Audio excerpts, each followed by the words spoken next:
this past week, but the first week at camp, they were all Down syndrome children.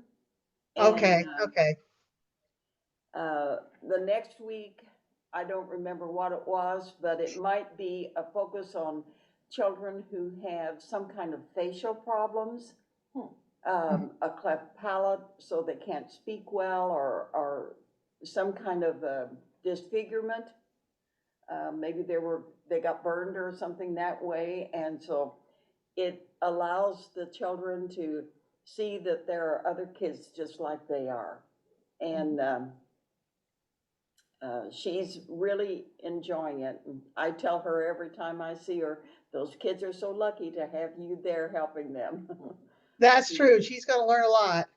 Our granddaughter goes to one for the problems she had when she was born, and this time it's in San Diego. And she went last time virtually. This time she's actually going and liked it. And she says, Mom, Grandma, I'm almost normal compared to what some of these other kids are, which is good. And they were all that same problem.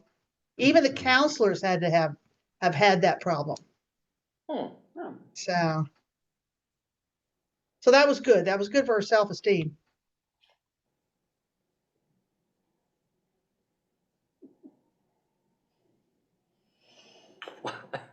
No.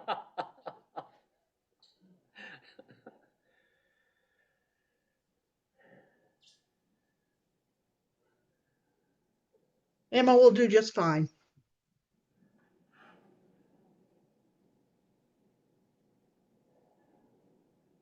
Everybody seems kind of quiet today. Quiet, rainy day up here. I like it. I loved it when I went out and it was raining. I wanted to do my happy dance, but I was running late, so I didn't. Did you do your rain dance last night, Chip? I should have, but I should have taken credit for it, but I didn't. I did get the car washed, so that's probably helped. Yeah. Morning, Dale. Morning. Morning.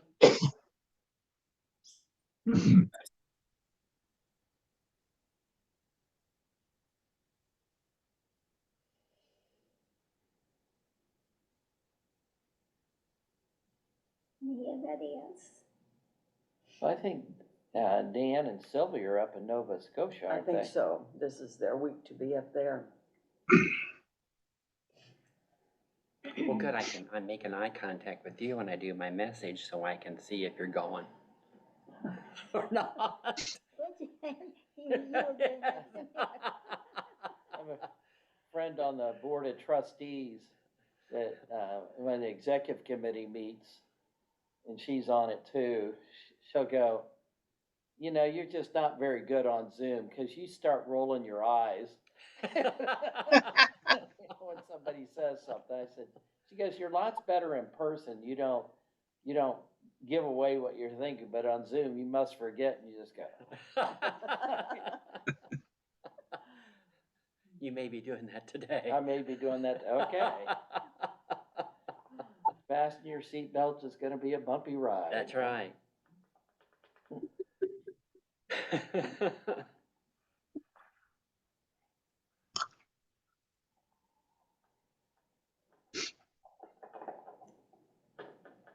So anybody read any books on artificial intelligence yet? No. It seems to be the rage. There's an article in today's paper on robotics influencing farming.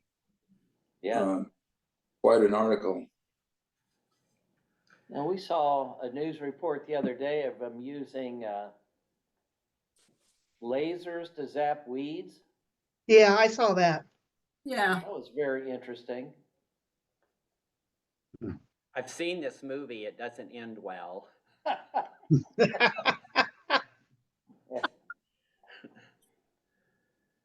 No, I don't know that this is going to end well. I'm not sold on this artificial intelligence. Well, at the last board meeting, we had a group that was charged with coming up with a new mission statement for the college. And one of the guys had Chat GP on his computer, one of those AI, and he said, search the internet for Wilmington College mission statement and write a new one. And within 2 minutes, it came up with a paragraph. And it actually was pretty close to what was out there. It's kind of amazing, but scary. Yep. Yeah. Jonathan. There's Jonathan. Hi, Jonathan. Speaking of artificial intelligence, do any of us know if Jonathan's real or not? Is he computer generated? Yeah. Or maybe the cat behind him. Oh, the cat somehow. might be. Yeah, Jet might be. Yeah. She's all too real some mornings. There was a piece on one of the news channels on a woman who had broken up with her boyfriend, and she decided to date AI. So she got a boyfriend who's strictly artificial intelligence, and she said she could have much better conversation with him than with her other boyfriend. I never thought of that. Yeah, as the Quakers used to say, that's a thought that would not have occurred to me. I'm not that hungry for conversation. I wonder what Quaker artificial intelligence would be like. It'd just be silent all the time. That's what I was thinking. Until business meeting, and then it would talk constantly. Offering suggestions. But it's here, and it's going to be an influence in the future. Oh, definitely. Way more than we can probably imagine. Right. It's already here. Oh, yeah. What's here? Intelligence. Oh, that's not been around for a long time. Artificial or otherwise. Otherwise. Well, little Miss Cheerful. You know, I've had the stroke and You've been using that for 3.5 years now. I've learned to use it too, so that's what I tell them. It's great for telemarketers when they call. If Nancy answers the phone, she just goes, I can't talk. I've had a stroke, you know. 3.5 years ago, yeah. But it works I don't like with the- them. I don't like the calls of people trying to say English and they're somewhere else. And I sort of, their conversations. I think Norma has a prelude for us, so if we want to begin to center a bit. You should get in the piano.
Thank you, Norma.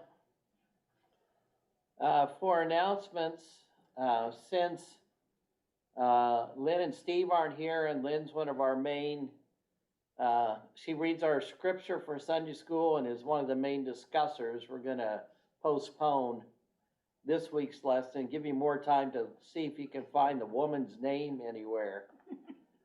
Another, as Chip said, of the nameless women in the Bible. If I was critiquing it as a piece of writing, I'd say she's one of those tertiary characters who shows up as a plot device to give Jesus and the men something to fuss about. But so we'll talk about her in a couple weeks. Next Sunday will be a monthly meeting. So there are a few things on the agenda. One new one, which Lynn brought up, and you'll see that's on the agenda, is that the Goodwin Center relies on school kids during the school year for canned goods to replenish their stock of canned goods. And the suggestion is we might want to consider making a donation, monetary donation to them so they can restock some of the canned goods. So we'll talk about that next Sunday as part of meeting for business. Does anybody else have any announcements that there need to be made? What about joys and concerns? Brandon, Keisha, and Drake are all back from their vacation, so I got to go home and sleep in my own bed last night. They had a good time and safe trip, so. Where'd they go? Pennsylvania and DC. Well, I have a joy.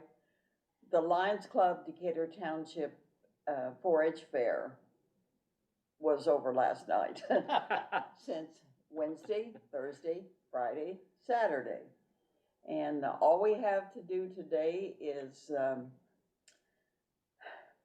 clean up and put away, which is a big deal when you have a tent full of tables and chairs and kitchen equipment and so on. So anyway, it was a big success. A lot of people came. It seems like a homecoming for Decatur Township people to come and go to the fair, which has been a fair since 1947. I was there. Yes. And I attended that fair. I was 10 years old in 4-H, and 4-H had just started. So anyway. Did they sell a lot of furniture? Sell a lot of furniture? The Lions Club here in Wayne Township has a huge furniture sale in their annual meeting. What was the substance of the fair?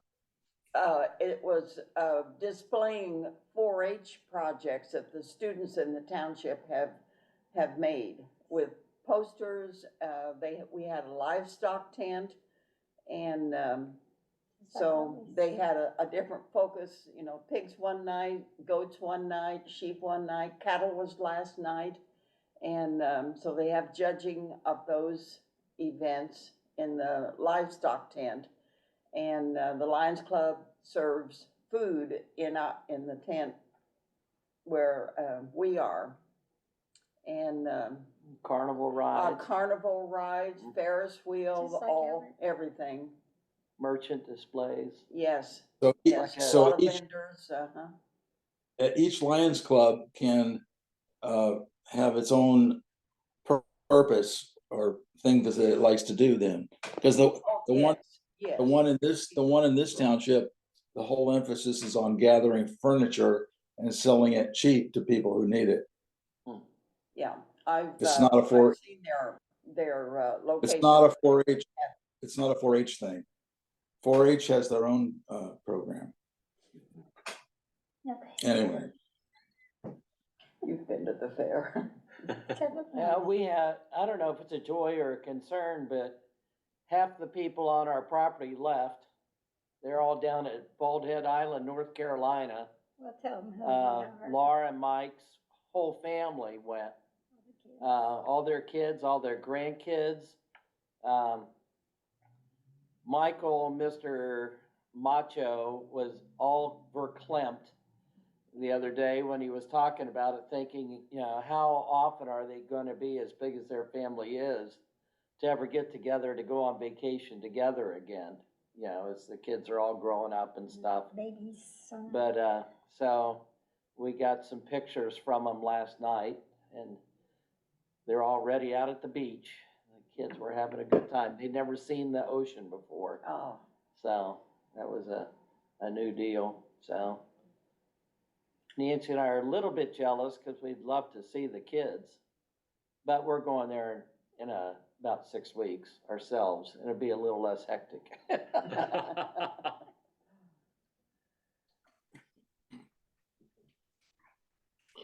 Well, there's much to be thankful for. There's much to also be concerned about. So we'll hold those things in God's light and love as we center. I'd ask, you know, to please mute yourself if you can, just for feedback. And then Chip is a worship leader, and he'll speak out of the silence as he's led.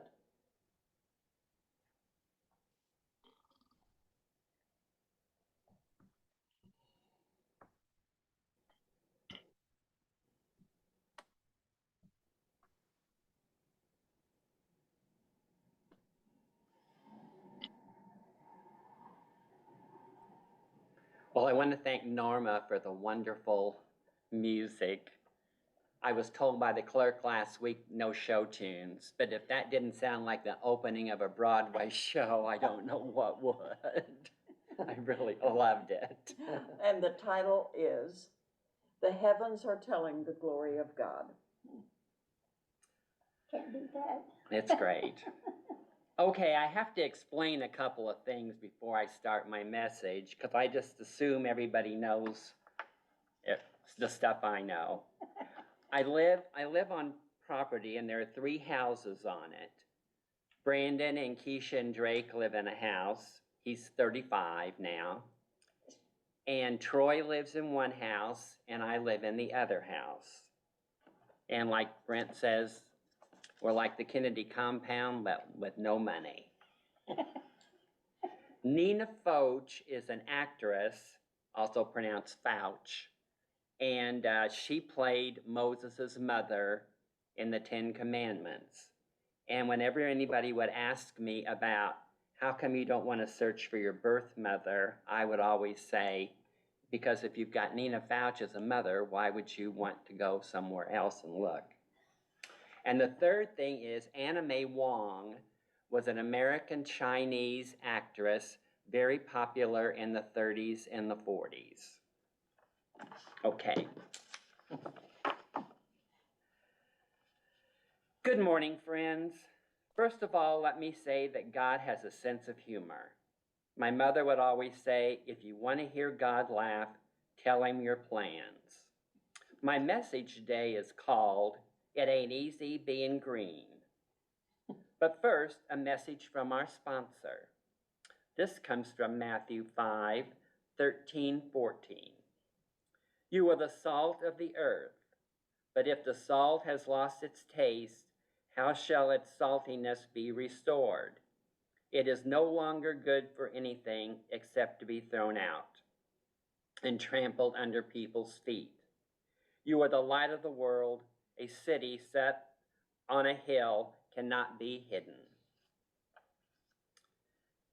Now sit back and relax, and without making my Aunt Betty's story too long, I'm going to tell you how I came to bring this message to you.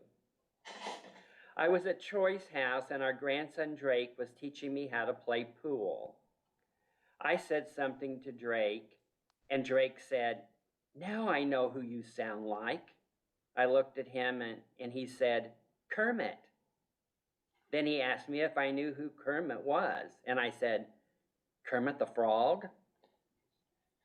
So my favorite grandson thinks I sound like Kermit the Frog, really. Now I must admit I have always hated the sound of my voice, but I never thought I sounded like a Muppet character. We finished the game and Drake went home, and I asked Troy to find something where Kermit was talking. He pulled up Kermit singing, "It Ain't Easy Being Green." "Oh my," I said. "I think I do sound like Kermit." We both laughed, and then Troy said, "Don't go there." As I turned to look at him, I said, "Well, all you would need is a pig nose." Well, you can imagine how that went over. The next day I was talking to Drake, and he said, "Do Quakers get dressed up on Halloween?" And I said, "They do." Then he said, "Papa Chippy, you should get dressed up like Kermit the Frog and give your message, and Papa could dress up like Miss Piggy and help you." I did laugh and assured him that that was not going to happen.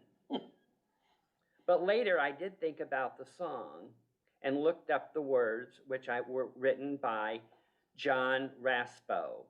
It goes like this: "It's not easy being green, having to spend each day the color of the leaves. When you think it could be so much nicer being red, yellow, or gold, or something much more colorful like that. It's not easy being green. You seem to blend in with so many ordinary things, and people tend to pass you over. Because you're not sparkly like a flashy sparkles in the water or stars in the sky. But green is the color of spring, and green can be cool and friendly like, and green can be big like an ocean, or important like a mountain, or tall as a tree. When green is all there is to be, well, it could make you wonder why, but, wonder why? Why wonder? I'm green and I'll do fine, because it's beautiful, and I think that's what I want to be."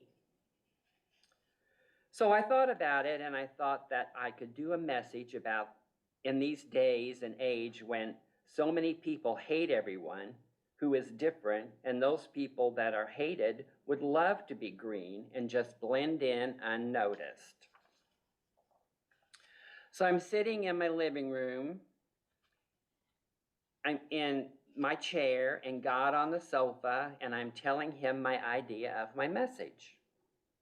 I'm going to talk about how it isn't easy being black, brown, Jewish, or Muslim, and how I'm sure there are times when they would just want to blend in and feel safe. So I had the news on, and I was waiting for some kind of sign that God thought that would be a good idea. And then I hear Gail King say, "Good morning. It's June, and it's National Pride Month." And on the TV, people were marching around wearing rainbow shirts and wearing rainbow flags, and everyone was happy and bright. I looked over to where God sits, and all I could say was, "Really? This is where we are going?" I'm extremely untalking about this gay pride in a Quaker meeting. Well, I kept giving all the reasons that I didn't want to go there, but it seemed to have fallen on deaf ears. So here I am, ready to tell you why it would be easier for me to be green than to be gay. Wow, I finally got here. Took a while, didn't it? Well now, where do I start? At the beginning, I guess. Well, my princess mother was out bathing in the Nile, and my birth mother, for one reason or another, had put me in a basket, and that is when my mother, that loved and raised me, found the basket. Okay, maybe we didn't need to go back that far, and that is not quite how it happened. But on a side note, when I did meet Yul Brynner when he was touring with the King and I guess I was stage struck and didn't say much to him. My friend said, "You were so quiet and you're such a big fan." I said, "Well, sorry, but all I can think of to say was, wow, I really had a crush on you when I was 9. Then we'll start with when I was 9. It was a big year for me. I realized how blessed I was to have a mother like Nina Foch. Having seen the tea house of the August moon, I decided I was Japanese, and I wanted to grow up and be Anna May Wong. I was told by one of my stepbrothers, if Mom finds out you're queer, she will hate you for the rest of your life. And then I overheard my stepfather say that I had a queer voice. Oh well, I was queer. I just didn't know I had a voice to go with it. Life was simple then. I will skip over school years, as I have told friends before. I hated every minute of it. After college, I got a job with the state of Indiana, became a hippie, took dance classes, did shows at local theaters, dealt with friends dying from AIDS, and finally met Troy. My son Brandon was 2. I had all I ever wanted. Life was good. I moved up in my job and became part of a public affairs team. I shot videos, did PSAs, and designed forms and brochures. I loved going to work. One day, Troy and I went to San Francisco for vacation. We visited the Castro district. It's a big gay area in the city. Everywhere you looked, you saw gay people, and they ran all the businesses. I told Troy that this must be what it's like to be normal. We went in a restaurant to eat, and no one looked at us. The waiter was so nice, I started laughing and said, "And I bet no one is spitting in our food." It was a wonderful trip. Let me tell you, you have no idea just how much stuff I brought back from Chinatown. I even danced on Grant Avenue.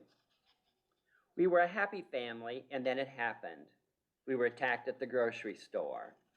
Some guy followed us and began banging on the car window, shouting, "I hate queers." The house got written on, our mail got stolen, plants in the yard were pulled up, and the house was broken into. I felt it was time to move, and we did. Troy and I both had state jobs, and when Not My Man Mitch became governor, we both were fired for being gay. I remember going to take pictures of the new commissioner for a press release.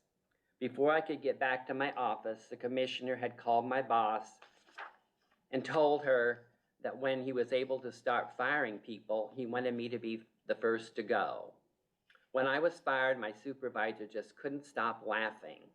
I went home, had a breakdown and a couple of TIAs. Those are mini strokes. My life would have been a lot simpler if I'd been able to blend in. I always felt it was my voice that gave me away, and I hated it. I worry about the gay community as a nation seems to be heading far more to the right. The Supreme Court has already overturned Roe v. Wade, so can gay marriage be far behind? I have been told to stop talking to people, to go to the store, buy what I need, and leave. Talk to no one and avoid making eye contact. And yes, I understand why. Well, there is my tale of woe. Now let's take a break, and I will tell you a story by Rajita Rajadi. I'm sure I butchered that. Here's his story. A beggar came home, asked for food. I told him to come around to the back door and asked him to sit on the floor. While I went in to bring the leftover food, I brought him food and said, "Let's pray. Now repeat after me. Our Father in heaven." And he said, "Your Father in heaven." I said, "No, our Father in heaven." Again, he said, "Your Father in heaven." This irritated me. I asked him why he said "your Father" when I say "our Father." He said, "Sir, it's like this. If I say "our Father," then we both become brothers. If we are brothers, you would invite me in through the front door and not the back. You would ask me to sit at the dining room table. You would also not give me leftover food. Sir, somehow it is not possible that we are not the sons of the same Father. He may be your Father, but he can't be our Father. It took a beggar to teach me some truth. I just found this story really interesting and thought it would be something that you could think about. Okay, back to my message. Let's move on to rainbows. June is LGBTQ Pride Month in the United States. So you may be seeing rainbows everywhere. The LGBTQ Pride flag was invented in 1978 by Gilbert Baker, a gay rights advocate, Army veteran, artist, and self-styled gay Betsy Ross. He made the flag for a gay freedom pride parade that year in San Francisco at the request of Harvey Milk, a gay city politician who was assassinated later that year. The symbol took hold immediately. The original design had 8, not 6 colors, each with its own meaning. The rainbow is most widely recognized LGBTQ symbol in the world. Closeted gay men have also historically used bright colors to signal their homosexuality to each other. Now, nobody told me that. It was necessary to have a rainbow flag because up until that point, we had a pink triangle from the Nazis. It was a symbol that they would use to denote gay people. The rainbow has some pop culture significance for the LGBTQ community. Judy Garland, the star of The Wizard of Oz, she has a large gay following and is famous for singing Somewhere Over the Rainbow in the movie. And did you know that back in the 40s and the 50s, if you wanted to know if someone was gay, you would ask, "Are you a friend of Dorothy's?" Well, now we'll take a commercial break and be back with the close of my message. The gay community are our brothers and sisters. We are all God's children. Romans 14:13. Therefore, let us not pass judgment on one another any longer, but rather decide never to put a stumbling block or hindrance in the way of a brother. 1 Peter 4:8.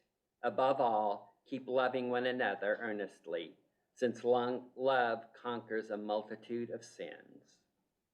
In summing up, I would like to tell you I was at the Decatur Township 4-H fair this week and was talking to a friend and heard someone say, "I thought I recognized that voice," and she was smiling and waving. Wow, so maybe my voice isn't so bad after all. I shall embrace it, my greenness and my queerness. I'd like to close with another song written by Paul Williams and Keith Asher. Why are there so many songs about rainbows? And what's on the other side? Rainbows are visions, but only illusions, and rainbows have nothing to hide. So when we are told, and some choose to believe it, I know that they're wrong, wait and see. Someday we'll find it, the rainbow connection, the lovers, the dreamers, and me. Who said that every wish would be heard and answered when wished on a morning star? Someone thought of that and someone believed it. Look what it's done so far. What's so amazing that keeps us stargazing? And what do we think we might see? Someday we'll find it, the rainbow connection, the lovers, the dreamers, and me. All of us under its spell, we know that it's probably magic. Have you been half asleep? Have you heard voices? I've heard them calling my name. This is a sweet sound that calls the young sailors. The voice might be one and the same. I've heard it all many times to ignore it. It's something I'm supposed to be. Someday we'll find it, the rainbow connections, the lovers, the dreamers, and me. Da-dee-da-da-da-da-da-da. May the light of God surround you. May the love of God enfold you. May the power of God protect you. And may the presence of God watch over you. For wherever you are, God is.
Well, thank you, Norma and Chip, for your ministry this morning. We'll now continue with our unprogrammed worship and say goodbye to those who need to leave and hope to see you next week. All are invited to stay for the rest of the unprogrammed, of course. Bye. Thanks, Chip.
all hearts are clear, we'll close meeting for worship.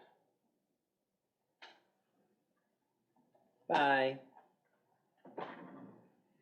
Bye.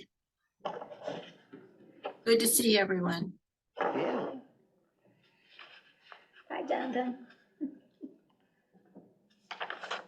I gotta do that to Jonathan's nose, cause on my screen, there was something on his nose.